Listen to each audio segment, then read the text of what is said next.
Well, Phil Collins, welcome to Countdown, welcome to Australia. You have the hottest single in England at the moment from the album, In the Air Tonight. I never really thought of you, even through the Genesis period, and even the latest album, I mean the last album, Duke, of you being a solo artist. I never imagined that. Well, I think it's since Peter left, you know, and I started doing the singing as well as the drumming. I think it's I've become more aware of doing of the importance of sort of, I mean, just the fact I've got better singing in Genesis. I mean, the last couple of albums have really drastically improved vocally, and I just started writing songs rather than just playing. And I also, I mean, about 2 years ago now, I got divorced, so I actually was on my own at home, as opposed to having the kids about. And so therefore, I had an awful lot of time on my hands, so I bought an 8-track studio and went upstairs and put it in one of the bedrooms and started work, you know. And I've always played keyboards, but I got better and better at it, to the point where I was writing more and playing drums less at home.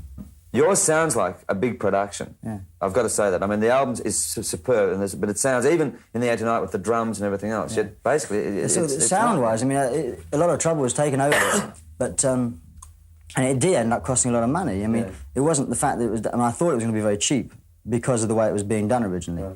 But, you know, as time went on, I mean, I got the musicians on, I mean, the Earth, Wind and Fire horn section. For instance, when I went to LA to do the vocals, I got them to do the brass parts. And they, you know, they're not cheap. But they've since become good friends, and they'll be doing the next Genesis album, I hope. I mean, there's all kinds of sort of... it was worth it, really. Steve Bishop sang on it on a track. Alfonso Johnson's one of the best bass players in the world, and he played on it. Clapton's a neighbour of mine, he played on it. I mean, I asked the best people, and they said yeah. It was sort of... Was it a rebirth for Genesis, in a sense?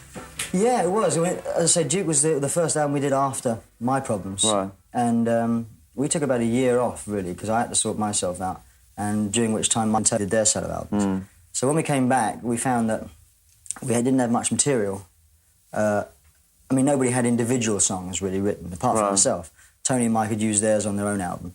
And it really kind of forced us into a position of writing as a group, which we used to do a lot, and then we didn't do for a while around and then there were 3 period, and Wind and Wuthering. And then suddenly, with Duke, we realised that, you know, it was good fun, you know, like this is what the essence of the band was, to really to sort of get one man's opinion pitted against another.